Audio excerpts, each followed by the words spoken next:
let's talk about a new trailer that dropped. It's called Valerian and the City of 1,000 Planets. Directed by Luc Besson, who directed one of my favorite movies, The Fifth Element. And this, honestly, after seeing the trailer, looks like something that could be in the same universe. Yeah.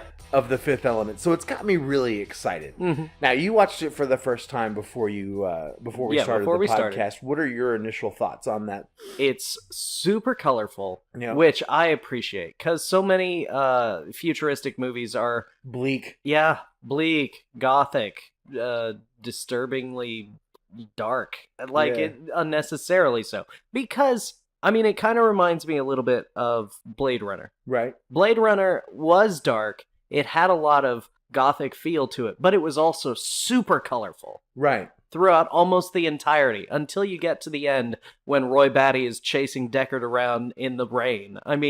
Up to that point, it's super colorful all the time. So why shouldn't all futuristic movies be super colorful? The world itself is super colorful already. Right. Well, I think that there's going to be a place for all those kind of movies, the super colorful futuristic movies, as well as the bleak, more dystopian style. Yeah. And people are going to like both of those different things. So it's, to me, the trailer looks like a mix between Avatar, The Fifth Element, and I was just thinking about it.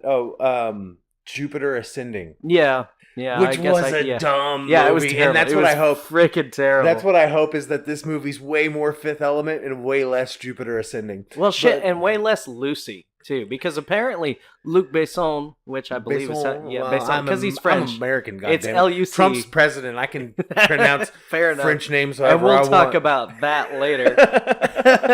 But Luc Besson... also directed Lucy, that Scarlett Johansson movie about the girl who unlocks 100% of her brain's potential. Yeah, I never saw it. Turns into a computer and ends the world or something. It's terrible. It's terrible because it operates off of so many just inherently false assumptions that the layperson has about science in general. Like the human brain only uses 10% of its ability. Capacity or whatever. That has long been disproven.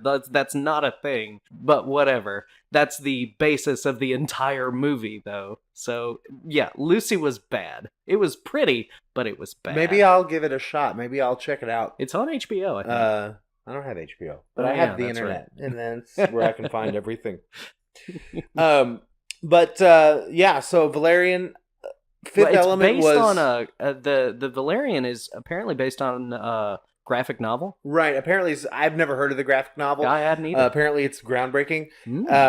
But it looks great, and I'm gonna go see it just for that Fifth Element nostalgia factor. Yeah. I remember when I first saw the Fifth Element, it felt like it just came out of nowhere. Where the hell did this movie come from, and why is it so awesome? You got Gary Oldman in it, you've got Bruce Willis in it, you've got Mila Jovovich in it, you got fucking Chris Tucker. Chris Tucker is in it, yeah. And it's a comedy and a sci-fi movie at the same time, because there's definitely some very comedic scenes, and it doesn't really take itself too seriously. They had freaking the dude from Friday as the president. Debo. Debo was the president in The Fifth Element. Was the president. Yeah, you got knocked the fuck out. But and Chris Tucker. That's